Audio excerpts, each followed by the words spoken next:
Hello students, तो आज मैं आपके लिए लेकर आ गई हूँ बीए थर्ड सेमेस्टर वालों के लिए जिनका भी मेजर में हिस्ट्री है। तो अभी हम आपका चैप्टर 6 पढ़ रहे हैं जिसका ये आपका पार्ट 3 क्लास है। ठीक है, पार्ट 3 वीडियो है आपका। तो इससे पहले हमने हैदराबाद राज्य पढ़ा था और उससे पहले इंट्रोडक्शन देखा था चैप्टर का। ठीक है, तो आज की क्लास में हमें मैसूर राज्य पढ़ना है, यानी कि मैसूर स्टेट। ठीक है, तो देखिए मैसूर राज्य क्या है। तो देखिए मैसूर राज्य हैदराबाद के दक्षिण में था। ठीक है, हैदराबाद के दक्षिण में था। 1565 ईस्वी में तालीकोटा युद्ध के उपरांत विजयनगर राज्य का पतन हो गया था। ठीक है, फलस्वरूप वेंकट द्वितीय द्वारा मैसूर में वांडियार वंश की स्थापना हुई। ठीक है, जो वास्तव में विजयनगर का ही भाग था। शुरुआत में यहाँ हिंदुओं का शासन स्थापित था, लेकिन 1704 ईस्वी में मैसूर के राजा चिक्का देवराज ने औरंगजेब की अधीनता स्वीकार कर ली।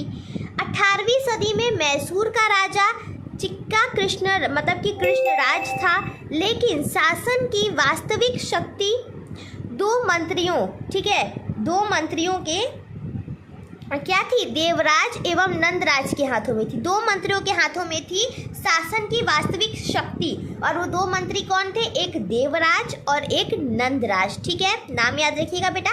चिक्का कृष्णराज के समय में दक्कन में मराठे और निजामों और अंग्रेजों एवं फ्रांसीसियों में अपने अपने प्रभुत्व को लेकर संघर्ष चल रहा था। ठीक है,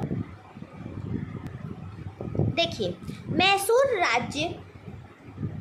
मैसूर इस समय मराठों निजामों के मध्य संघर्ष का मुद्दा बना हुआ था। ठीक है, क्योंकि मराठों ने लगातार मैसूर पर आक्रमण कर उसे वित्तीय एवं राजनीतिक दृष्टि से कमजोर कर दिया था। दूसरी ओर निजाम मैसूर को, ठीक है, निजाम मैसूर को मुगल प्रदेश समझकर इस पर अपना अधिकार समझते थे। 1749 ईस्वी में नंदराज, ठीक है, जो राजस्व एवं वित्त नियंत्रक था, बेटा याद रखिएगा। ठीक है, नंदराज कौन है, राजस्व एवं वित्त नियंत्रक था। उसने हैदर अली को सेना का अधिकारी बना दिया। ठीक है, इसके पश्चात हैदर अली के भाग्य एवं उसकी योग्यता ने उसे मैसूर राज्य का स्वामी बना दिया। ये आपका मोस्ट इम्पॉर्टेंट यहाँ पे आपको बात बताई गई है कि हैदर अली जो है उसका आपको बताया चला कि स्टार्टिंग कैसे हुआ। तो हैदर अली को सेना का अधिकारी बना दिया नंदराज ने। ठीक है, और वो अपनी योग्यता के कारण मैसूर राज्य का स्वामी बन जाते हैं। देखिए हैदर अली का उत्कर्ष। हैदर अली का जन्म 1721 ईस्वी में यानी 1721 ईस्वी में बूढ़ी कोट में हुआ था। उसका कि उनके परदादा वाली अहमद दिल्ली से गुलबर्गा आया। ठीक है, हैदर अली के पिता फतेह मोहम्मद अपनी सैनिक प्रतिभा के बल पर मैसूर के सेनापति के पद तक पहुंचे।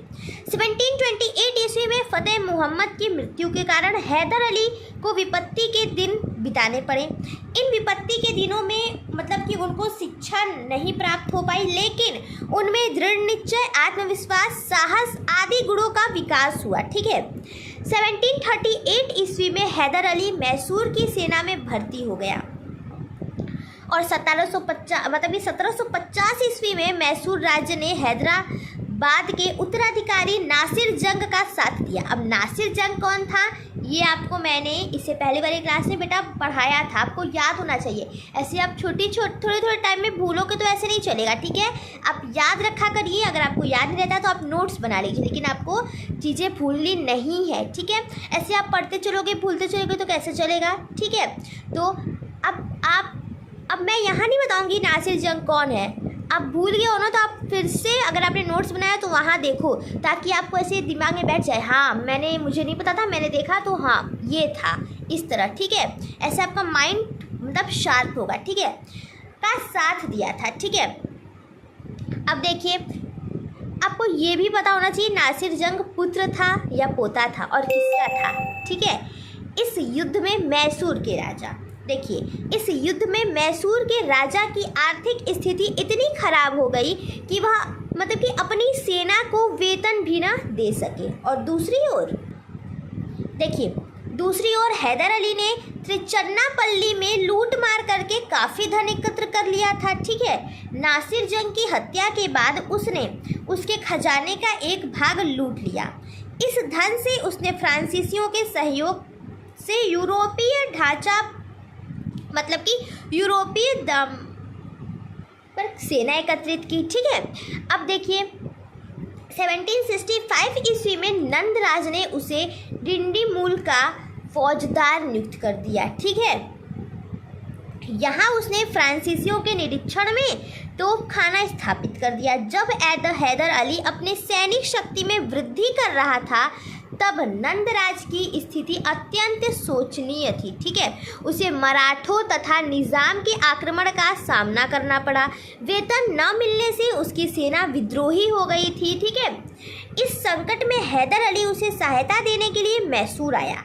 यहाँ उसने शक्ति और व्यवस्था मतलब कि शांति और व्यवस्था स्थापित की, जिससे वो फेमस हो गया, लोकप्रिय हो गया। इस पर इसकी शक्ति और योग्यता से प्रभावित होकर इम्प्रेस होकर नंदराज ने उसे सेनापति नियुक्त कर दिया। 1761 ईस्वी में उसने नंदराज को हटाकर सत्ता पर अधिकार कर लिया। ठीक है, ये यहाँ पे इम्पोर्टेंट आपका मोड है।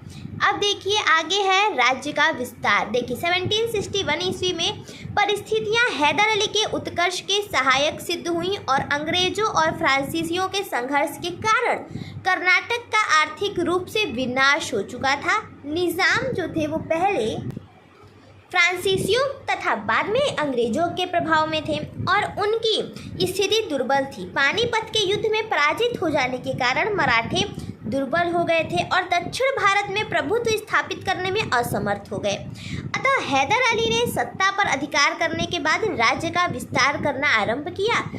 इसमें सफलता भी मिल गई, सक्सेस मिल गई। उसकी सफलता का जो मुख्य कारण था वो उसकी कूटनीति चतुरता से अपने शत्रुओं को देखिए उसने क्या किया कि अपने माइंड का यूज़ करके, अपने प्रेजेंस ऑफ माइंड को दिखाते हुए कूटनीति से अपने शत्रुओं को कभी भी एक नहीं होने दिया। ठीक है, यही मुख्य कारण था। ठीक है, अब देखिए बेदनूर पर आक्रमण। 1763 ईस्वी में बेदनूर के राजा की मृत्यु हो गई। उसके उनके दो उत्तराधिकारी में गद्दी के लिए विवाद हुआ। हैदर अली ने दोनों दावेदारों को पकड़वा कर हत्या करा दी और बेदनूर पर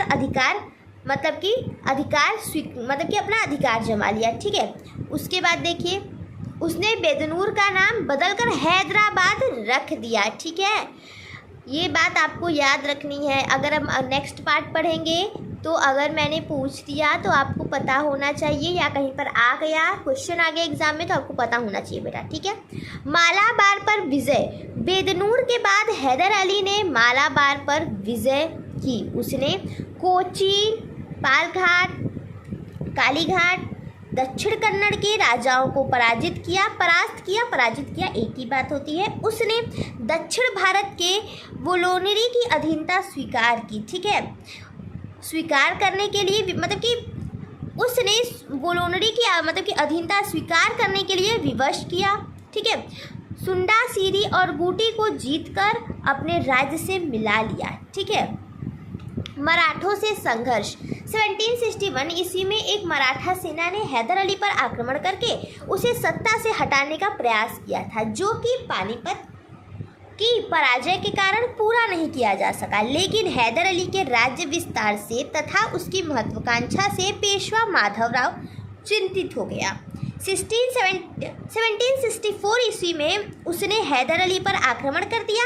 युद्ध में हैदर अली पराजित यानी हार गए और उन्हें मराठों को गुटी तथा बानूर के जिले तथा 32 लाख रुपीस देने पड़े, 32 लाख रुपए। ठीक है, एक वर्ष बाद ही अंग्रेजों, मराठों तथा निज़ाम ने हैदर अली के विरुद्ध गुट बना लिया। ठीक है, गुट बना लिया। जब पेशवा ने उस पर आक्रमण किया तब उसने पेशवा को कर देने तथा छीने हुए मराठा प्रदेशों को वापस करने का वचन दिया।